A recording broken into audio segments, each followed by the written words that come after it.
Hello, and welcome to News Club. Today I am with B and Debs. I love this pair, they're fantastic. We'll be getting into a bit of a bleak week, starting off or picking up from the conversation around multimillionaires losing their jobs, going into big win for the co-op, maybe question mark, or people question mark, and then going into, of course, Nakba week, what's been happening. So let's pick up where we left off. Well, actually, let's highlight the fact first and foremost. I'm going to start a little bleak, but actually, this is a very hopeful week. And it's not just hopeful, it's instructive. It teaches us like how we can organize and how the world could look and how it could be. And, when I was first looking at the news topics this week, because I've been out of it in bed with a cold, not looking at news because no one needs that when you're trying to recover. I looked at the list of topics and I was like, for heaven's sakes, like this is bleak. I'm sick of having to talk about bleak stuff. And that's what, you feel like a news club might be. But actually, a news club is an opportunity to talk about positive things, making change, the people who are doing it, and also really important stories that aren't being covered elsewhere. I mean, yeah, I want us to get onto that. I do think it is really important to just sit with how awful it is right now. I mean, the situation in Gaza is extremely dire, partly because obviously there was a ceasefire and then Israel unilaterally just started bombing again nearly 2 months ago, and they also haven't let any aid into Gaza at all for nearly 3 months. And then last week they started letting a little bit in, but it's obviously nowhere near enough, and there's definitely is kind of at mass starvation levels. We've also just seen the 77th anniversary of the Nakba, which means catastrophe in Arabic. I'm sure most of you know this by now because it's been talked about so much, especially in the last kind of 2 years while we've been seeing this genocide going on. But that was the event in 1948 where 700,000 Palestinians were forcibly displaced, and hundreds of villages and towns were destroyed, and that's how the modern state of Israel was created. And every year around the time of the Nakba, people try and commemorate it and sort of envisage what a future could look like for a free Palestine. Obviously right now that's a really difficult thing to imagine because there's like nearly 1 million kids in Gaza. It's such a young population, and there's this the UN is saying there's the possibility of 14,000 babies starving in the next few weeks. Like it's very, very severe. And obviously what we have right now as well is a US president who doesn't even give the slightest shit about looking like he cares about people at all, like the people of Gaza. He's talking about turning it into a freedom zone, basically talking about completely clearing the area. It sits really heavily with you to see those images, to hear those stories. There's no getting around that, and I totally agree. Like, I want this to be a space where we're moving into like what our response can be from that place of like recognizing the suffering and the trauma, but also not like jumping over it too quickly and being like, okay, we can just this is how we solve it, because it's not really clear how we do solve it. But it is clear that there are things that we can do that are better than nothing. And I suppose if there's a hopefulness, I think for me it is the fact that this is such a global movement and there's so much happening in so many different places, and so many different people in different countries around the world are all trying to act together on this one issue. And that makes me feel like there is some hope for us to be able to work together on other things as well once we've kind of managed to win some kind of end to the suffering and freedom for people in Palestine. No, I wanted to agree, and I was going to preface everything with like a kind of an imagery that I wanted to put in people's heads, which is if you or your friends or anyone you know has children, right? If I stole your children and put them in a room and starved them for weeks, you'd think I was a monster. And you'd be right. I'm an absolute monster. It's one of the most disgusting acts that can ever be committed. And I don't think you could look at a child being starved and to death and think there's anything, by the way, that it could have done to deserve that, which is, by the way, what some proponents who are saying that, who not only are doing this, but saying that it's right to be done. There is no justification humanly possible to starve children to death. We have to sit with the pain and agony that is being caused to people. Like, it's an extraordinary level of pain that really befouls any attempt to put it into words, yet we must, because that's what we're here to do, and we must sit with it, and we must say we will do what we can to stop this from continuing to happen. Whatever things that we can do, we must, but we must be motivated by the reality of the horror that is being unleashed upon a million children. There are, by the way, horrors around the world, and we will talk about those things. Those also deserve coverage and to be talked about. This is happening right now, though, and this week we have had quite a lot of news specifically related to Israel, and we've had 3 big stories that I think we can talk about in relation to Nakba week, in relation to the co-op group, and in relation to Gary Lineker. You know, I was going to preface the discussion on Gary Lineker with this, which is like, whatever facile discussion there is about freedom of speech and what Gary Lineker posted and the level of racism that there was in that post, the reality is that children are being starved to death. They're not starving to death accidentally. They are being starved to death. It is an active act by a monstrous regime that is killing children in the most slow and torturous fashion possible as well, probably. I'm sure if they could come up with another one, they would. So, it's disgusting, and it should be the preface to every discussion. And the fact that the rest of the media cannot and will not do this tells you why we need to change the media. Tells you why it is not fit for purpose. Tells you why journalists are seen as the least respected profession beneath politicians. Right, because I used to make this joke about it's like trying to get kids to eat broccoli to get them to talk about anything serious or meaningful. But it's far worse than that. It's because I've seen them on the call-in shows. I've seen them be held to account by guests. They are willfully refusing to name a horror that is indescribable but must be spoken.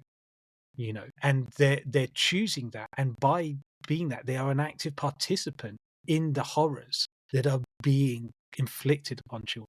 So again, we have to sit with that, and we have to be horrified by a media system, and we have to start creating that media system ourselves by not only support for independent media, by not only support for media reform, but by getting into clubs and talking about the world and setting it straight, because we cannot trust these institutions to set the tone of public conversation in our country or anywhere, because they are choosing to not speak to one of the most horrific acts that can be done in our species. So, Gary Lineker, footballer, Instagram post. I mean, what did he post?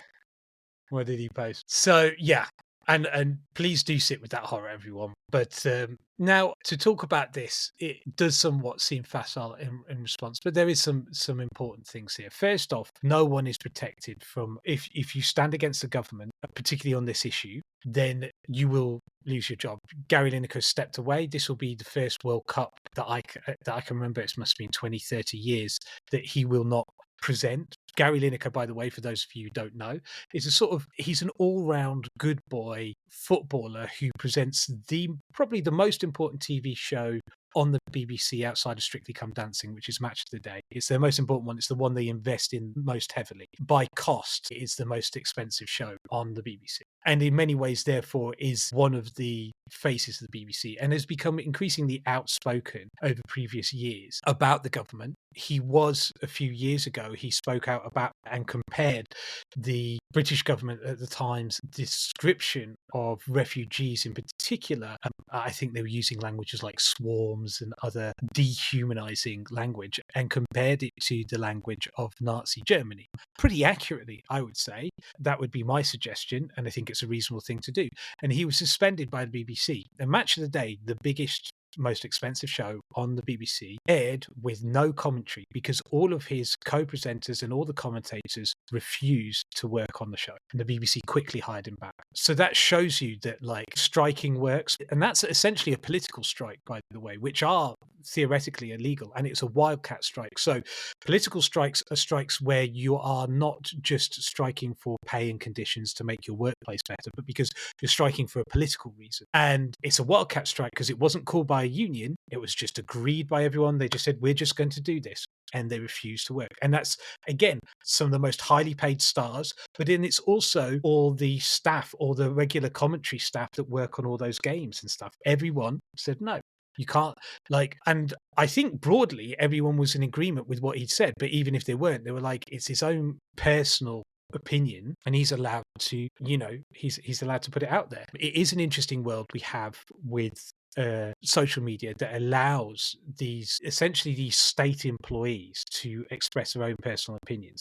And I think, we would be horrified if he was a bigot, and we'd be like, I don't want to pay my license fee for him to be a racist. So we have to be aware that there are two sides to this freedom of speech debate, and to allow him to be one. Nonetheless, my personal opinion is, if you are a bigot and a pig, you're welcome to be one. I'm just welcome to call you a bigot and a pig as well. So, that's where I go on that. Nonetheless, he does have a platform because he's a state employee of the most expensive show of the state broadcaster. And so he does have a position that, again, he's regularly spoken out for the rights of refugees, of migrants, and for the rights of people in Gaza. Most recently, he posted on his Instagram story, so it's a disappearing thing, a clip about explaining Zionism in 2 minutes, and it's a video clip. In the clip, there's an emoji of a rat.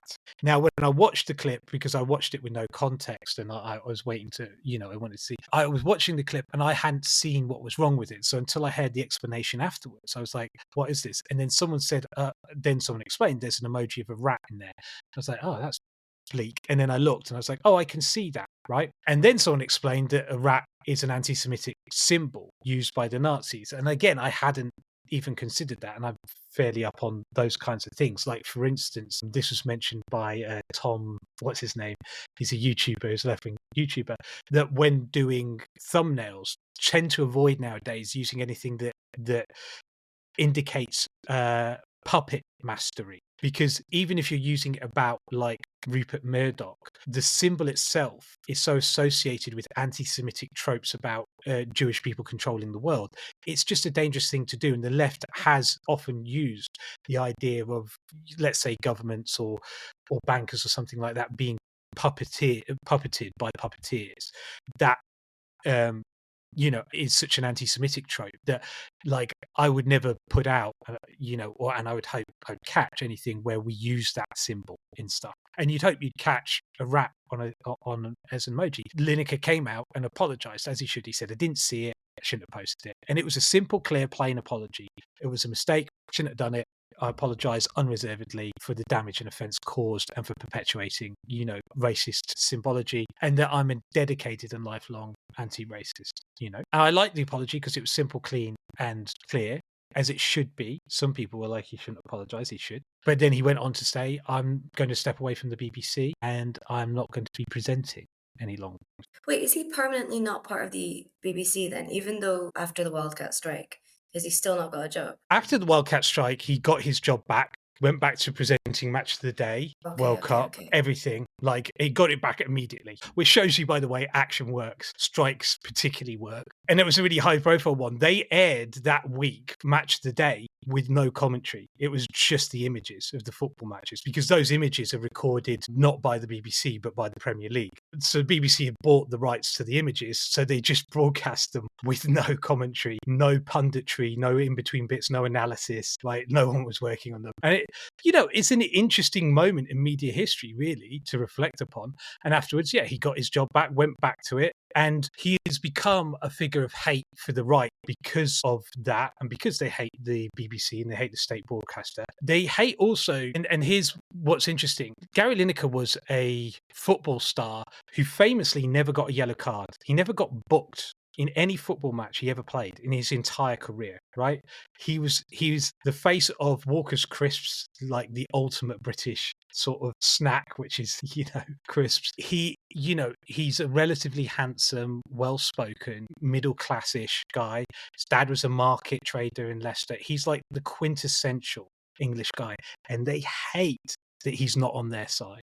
They hate that he's progressive. And then the fact that he's now paid, and he wasn't always, obviously he was a footballer and he did a lot of other things, but he's now paid as the BBC, by the BBC, the state broadcaster, which they hate because apparently it's liberal, but because basically they've been tuned in to hate it by the owners of the right-wing press who want greater market share and control over the entire media. They don't want a state broadcaster in there. They hate that he's part of that and basically the face of it, and that he's incredibly likable. He's just a likable guy who also now runs, by the way, the most successful podcast network in the UK. All of the rest is Goal Hanger podcast. So that's the rest is football, the rest is entertainment, the rest is politics, the rest is history, the rest is money, right? All of those podcasts are Gary Lineker's network.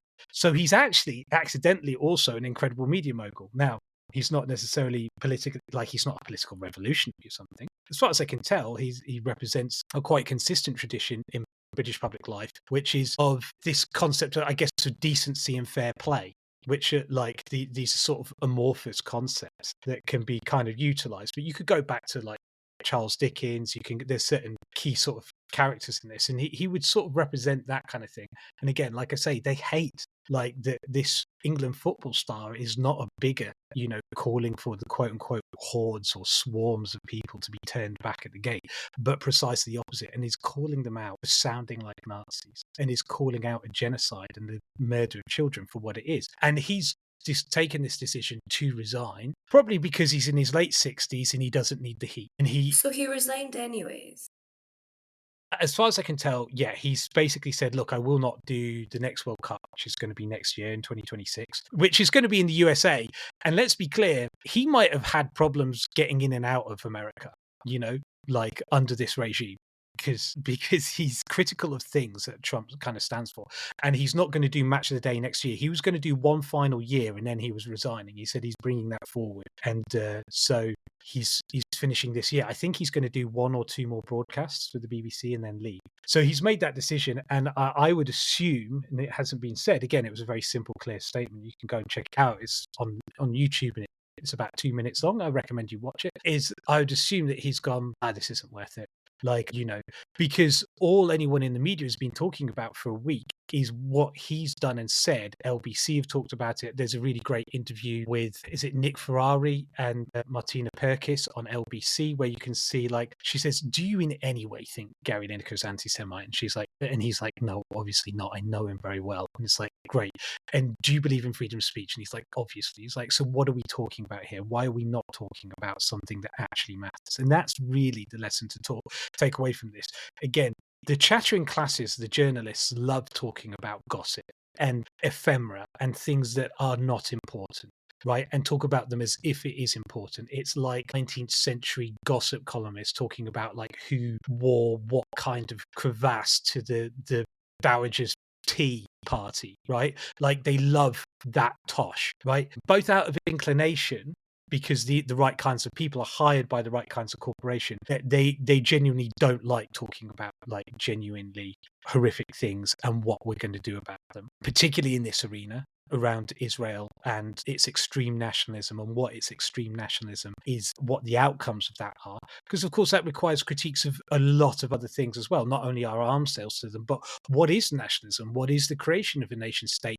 Who gets to be in and out of a nation? What does the world look like? But most importantly, they just don't like looking at horrible things. And I say most importantly, if they did want to look at it, and if they did, and when they do have to talk about it in couch terms, their owners and their bosses make absolutely clear that there is a party line and that it cannot stray away from it. And they come up with a lot of obfuscating language, like confusing, very nuanced language to avoid calling the murder of children what it is: the murder of children, the starvation, and the. By the way, they are not standing up for the murder of journalists, of colleagues in our own profession. Right, like Gaza is now, it's overtaken Mexico as the most dangerous place to be a journalist. They're not standing up for journalists. They're not standing up for hospital workers who are being executed. And they will not do that. They will find any way they can to avoid that. And they'll find any way they can to avoid asking awkward questions. There's maybe one or two standouts very occasionally, but almost none are consistent on any of these things. And as I say, their owners don't want them to do that. And maybe, look, we're all complicit in this as well, because they know and their owners know, not just because of political reasons, but for profit-making reasons. We don't want to look at it constantly. We don't want our news to be a deluge of horror. What are your reflections, Deb? I guess there's a few things coming up for me. There's obviously this thing about Gary Lineker's status within the BBC. I think there's something as well about sort of how racism itself is being talked about and understood, like all through the anti-Semitism crisis in the Labour Party in that period when Jeremy Corbyn was leader. Yeah, it seemed really frustrating to me that the way that racism was constantly being talked about was really about like personal feelings, or it's like what is your view? Do you hold anti-Semitic views? So it was kind of really about this thing of like, oh, does the membership of the Labour Party, which at that time was like over 500,000 people, contain people who have racist views, specifically anti-Semitic views? Occasionally they would talk about it in this more collective way about sort of institutional racism at the level of the party.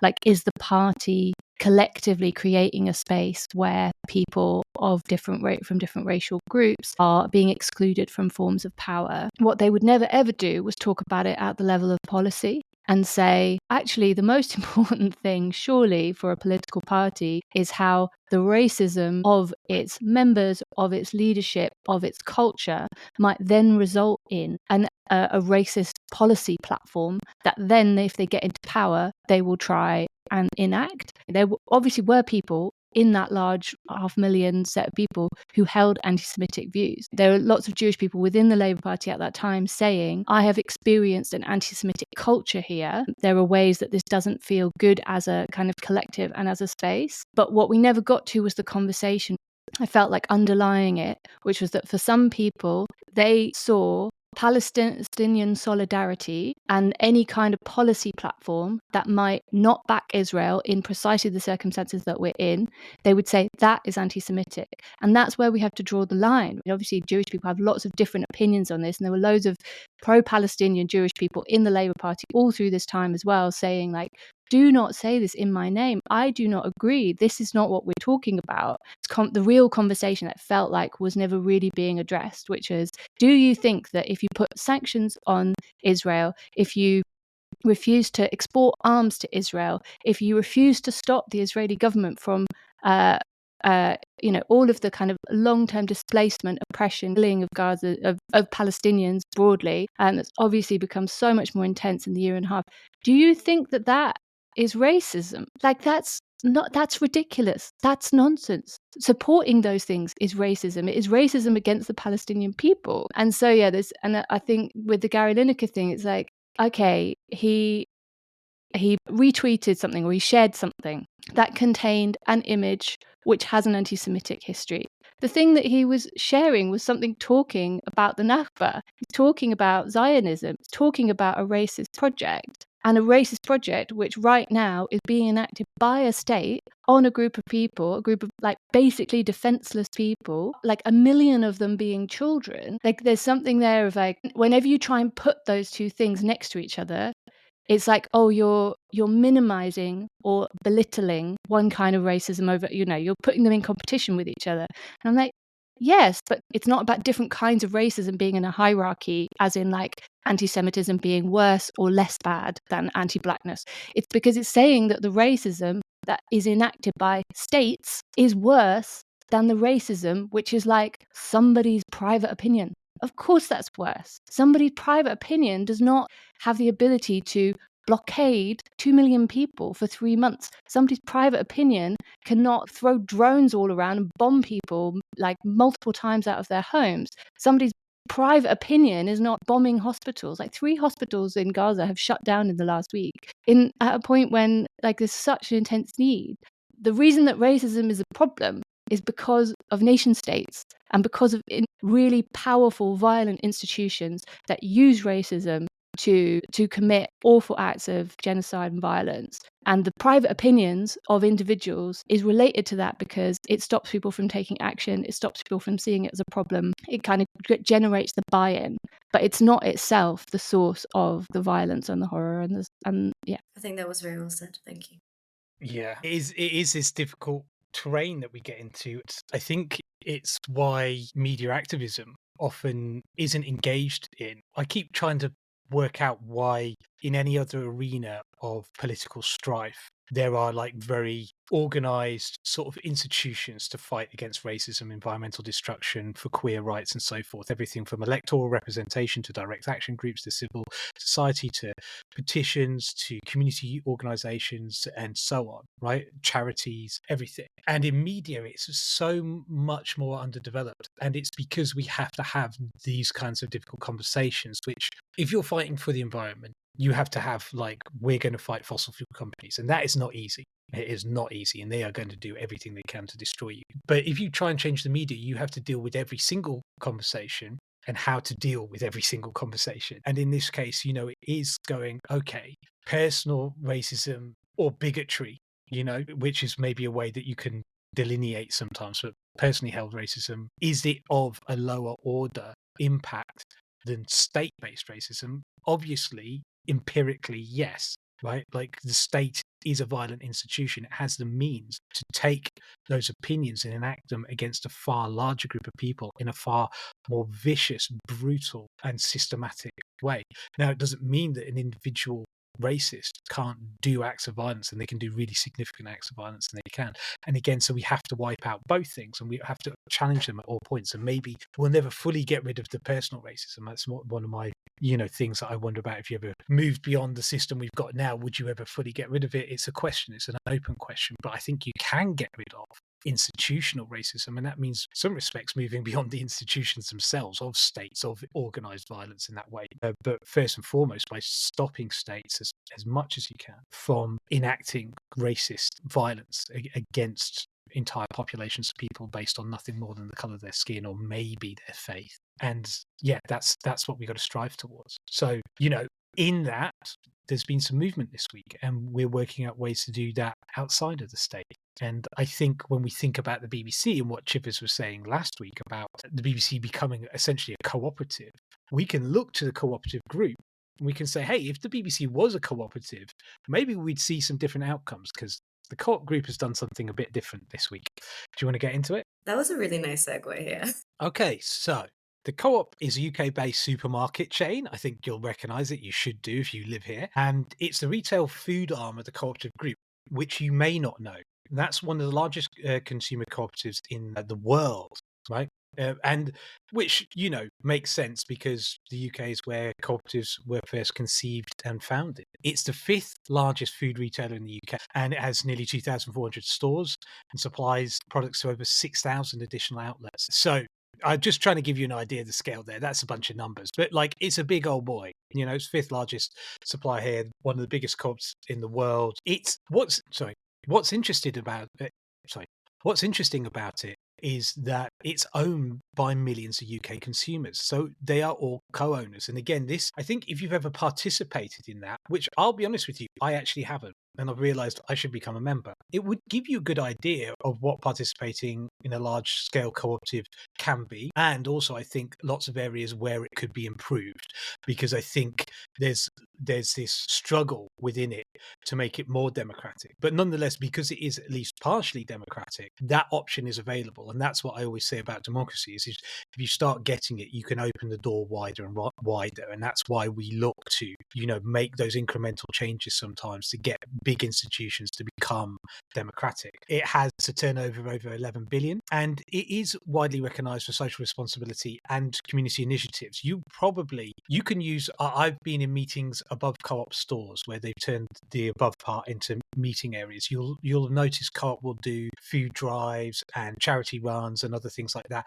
And I know the other big 4 supermarkets kind of advertise those things, but they don't really do them at the same scale that the co-op group does. So what's happening? In May 2025, members of the cooperative group voted in favour of Motion 13. I always love it when we make it sound like some major conspiratorial thing. I think, by the way, that's what, net zero is struggling with now. Sometimes the naming of things makes it sound like a shadowy plot. Motion 13, a proposal calling for a boycott of Israeli products. This came after sustained pressure and a long-standing concern among members regarding the co-op's sourcing ethics, especially in relation to Israel's occupation of Palestinian territories. Whilst the co-op has had a human rights and trade policy in place since 2009, which already prohibits the sourcing of products from illegal Israeli settlements, Motion 13 sought to expand this to a wider boycott of Israeli goods altogether. At the annual general meeting held on the 17th of May, the motion received 73% support. However, it is non-binding, which means now the board must consider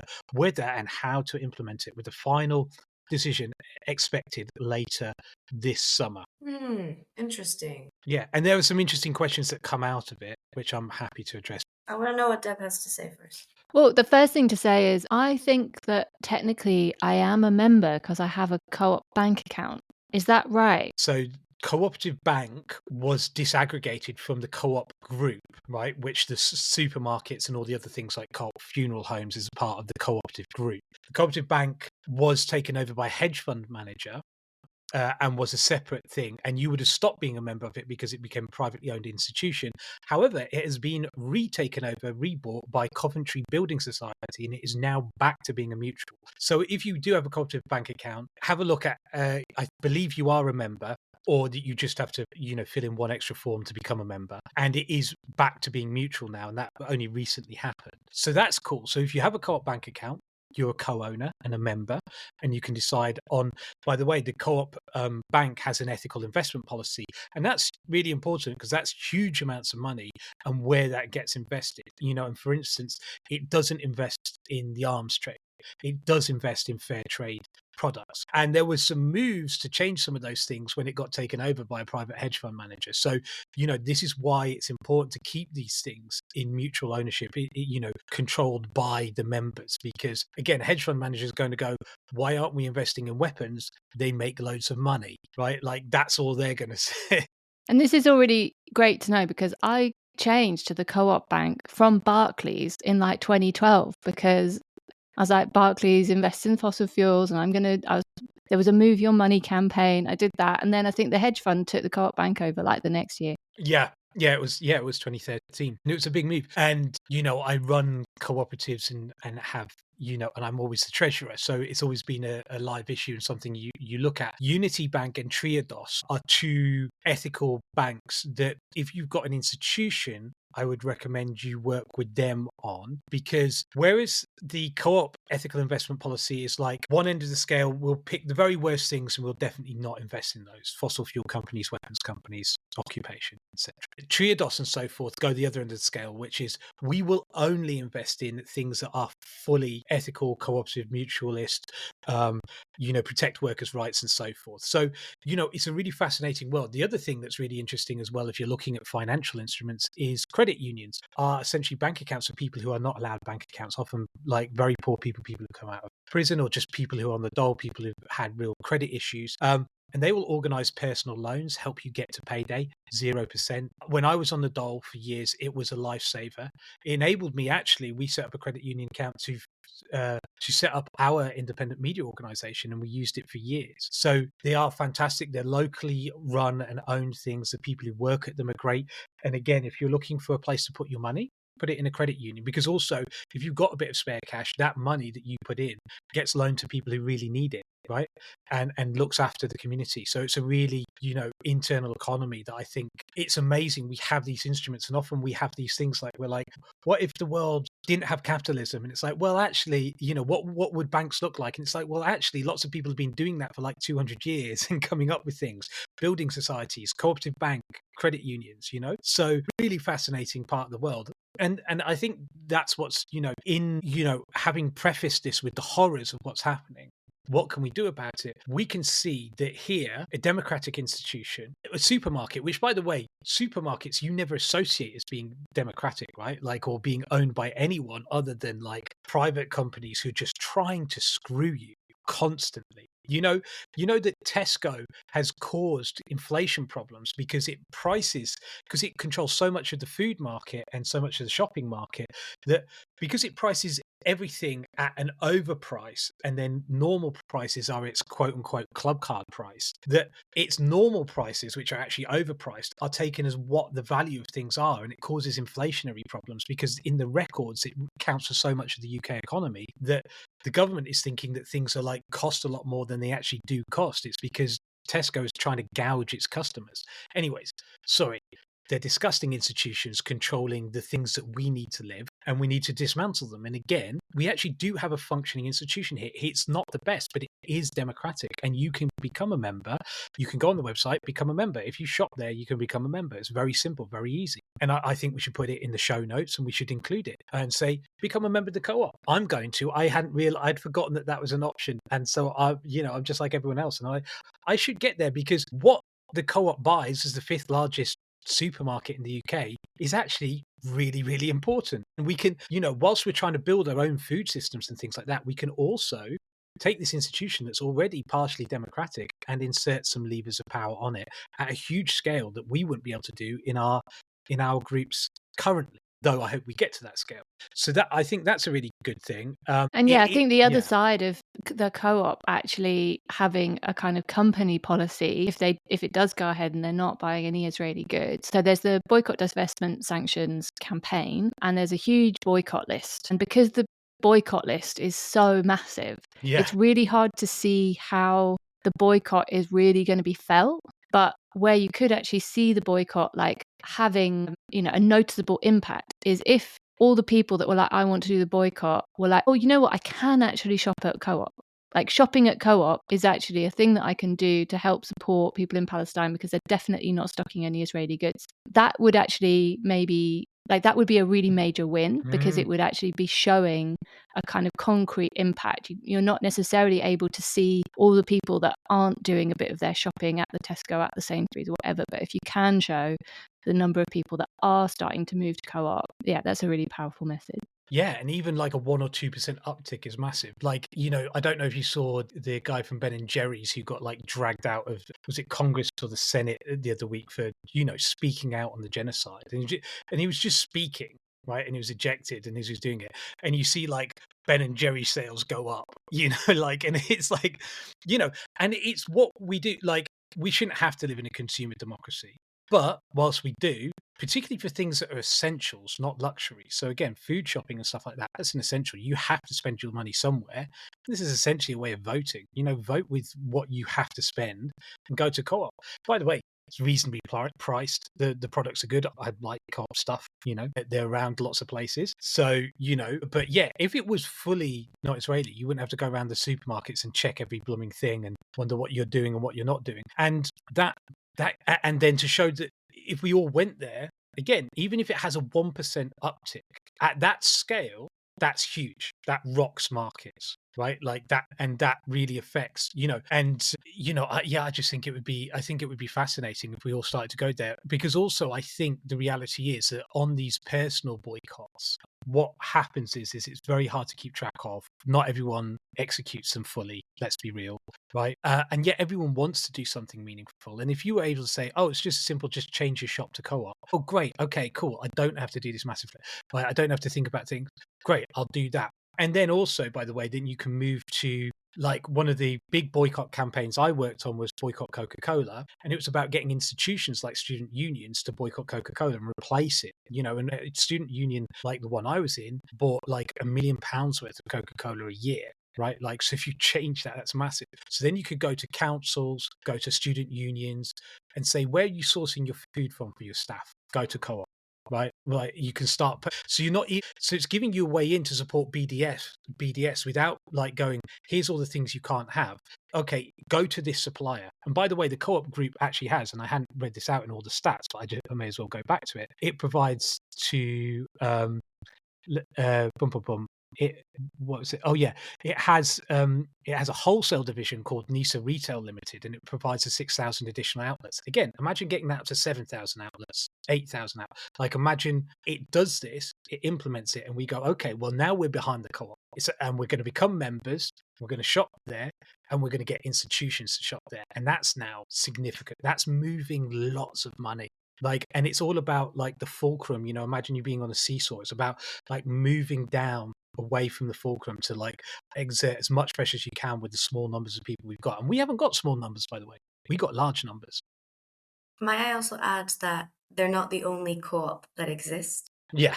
I think for good or for bad, you say the co-op or you mention co-ops, and they are the only thing that come to mind to the average consumer person on the street. And I really want to clarify that there are so many other food co-ops that aren't the co-op, which are simultaneously also supporting genocide. In fact, many of them are much more locally based. I'm going to mention a wholesale foodstuffs provider called Green City in Glasgow to give an example. They're really cool people. They're really lovely people. They provide, they support local farmers, and they're also then the source for a lot of other different groups and co-ops that then sell and have their kind of like stall front store, whatever that looks like. So definitely do a little bit of research and see who is around your area, because they exist beyond just the co-op if you're interested. As much as the co-op is a lot more convenient for many of us, like these little stores exist, and oftentimes they're cheaper, and oftentimes will store a lot more organic things or center themselves around this idea of zero waste, of recycling, of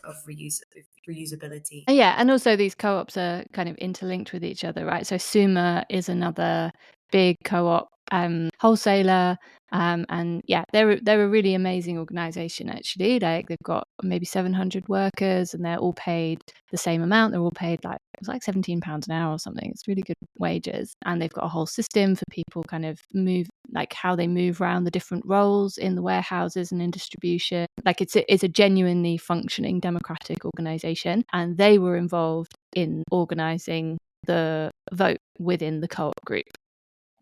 So yeah, there's lots of people who are in this space and like trying to think about these clever ways to organize and to increase the impact. I recently told someone that Suma was a cooperative, and I love Suma because they have a video on their website that explains cooperatives in the most basic and simple way, or at the very least explains Suma as a cooperative. And I think if you are interested in getting a bit more context, just go to their website. They have this resource. It's very helpful. It's very simple. It explains it, and it actually shows you what it looks like to be on the factory floor, to be on the admin, answering calls, customer service, all of that. And they start to explain how these roles are oftentimes rotational, and that, and I think it's just a very wonderful introduction to the basics of how you might run a more democratic workplace. Okay, beautiful. And to close this off then, I think we've got a couple of really simple takeaways. So in terms of the co-op, bare minimum, if it implements this properly, shop there.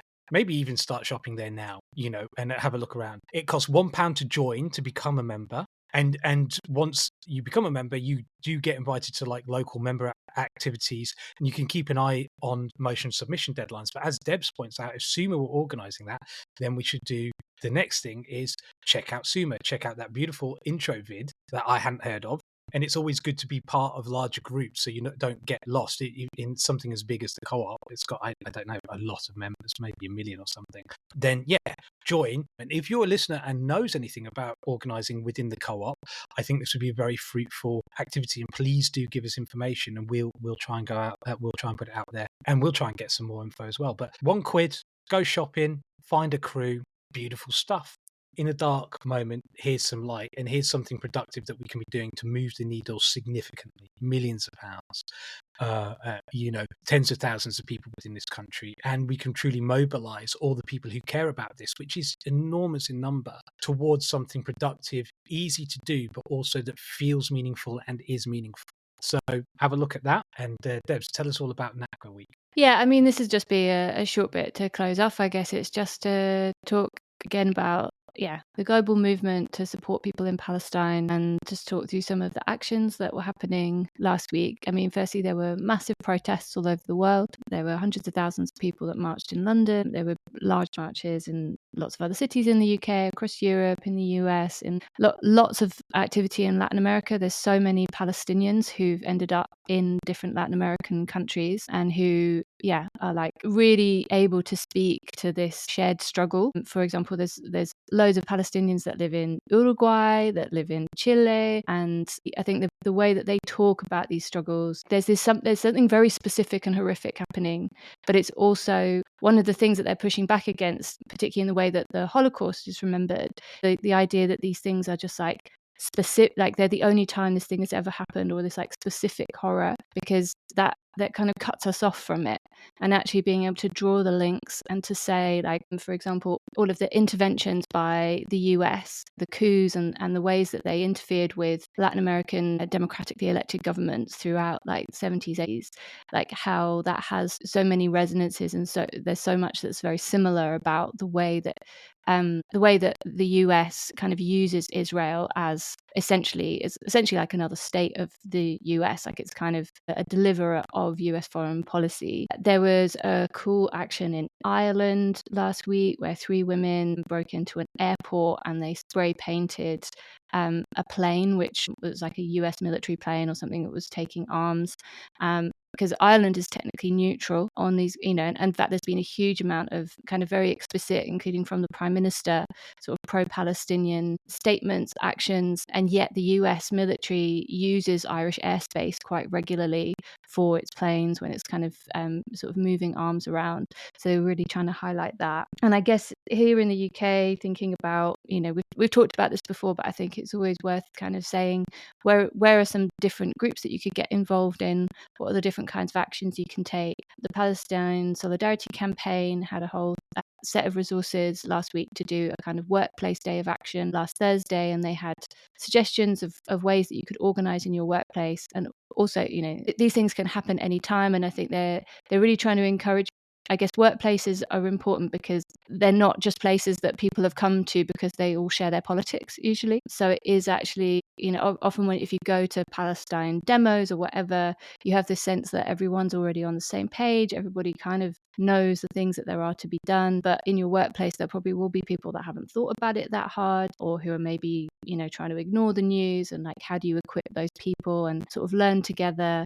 And there are, suggestions of things that you can do, particularly in terms of things like understanding where your pensions are invested, and trying to get your pensions to divest from companies that are or things which are making money out of the genocide. And I think there's obviously been absolutely loads of stuff happening in South Africa, and people in South Africa obviously feel this really, really deep connection with what's happening in Palestine. It's, decades long. Nelson Mandela was very outspoken about Palestinian rights, and there's been a big report that's come out again, like talking about how the Israeli regime is a system of apartheid. And then they're also trying to bring in these kind of legal challenges, saying that any country that has signed up to the whatever it is called, the International Convention Against Apartheid or something, basically saying if you've signed up to that, which is like a lot of countries, then you need to be anti-Israel, and in this time anti the Israeli state.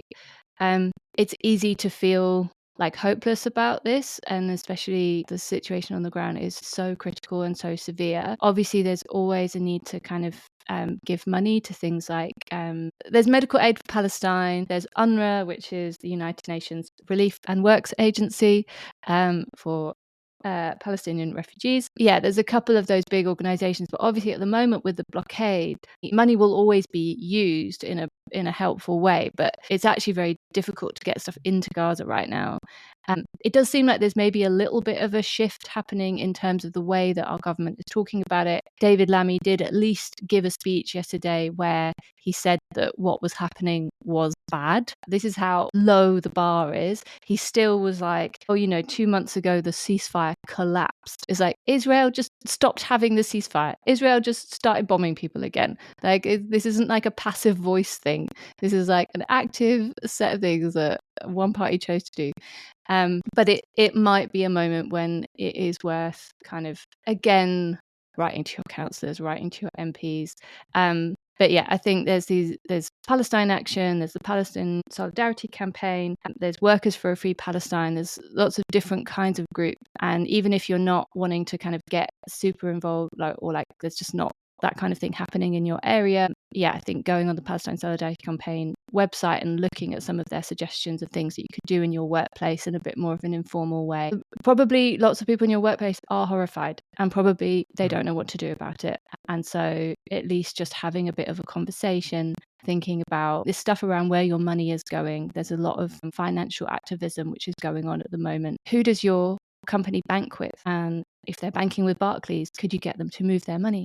Maybe move it to the co-op bank. Where are they getting food from when they're doing catering? Could they move that to a supplier that doesn't stock Israeli goods? I think at that level there is quite a lot of scope for action, and at least kind of having these collective spaces where you're not turning away from it, you're not just feeling completely defeated, and actually trying to come together as part of this global movement to end genocide and apartheid in Palestine. Yeah, hopefully this makes up for the fact that we weren't able to do the flipping kneecap segment. All right. Well, thank you guys. Thank you for talking. And thank you to our listeners. Don't forget to check out the newsletter on our Substack. All links are everywhere, always. Be that on Linktree, be that on the podcast episodes themselves, be that on the description or the about page of our podcast and newsletter. The other thing is the new bonus series of the Q&A Ask Me Anything by Rebel Citizens, where we answer your wonderful questions, be that around activism, organizing, or just generally the movement. So check out those episodes while they're still We've free. got some questions this week as well. That we do. So yeah, we'll leave it there, and don't forget to check out that other episode where, again, always funky questions, always interesting perspectives, and we get to be a little bit more raggy, as though we weren't raggy enough. So yeah, thank you for listening, and I'll catch you next time.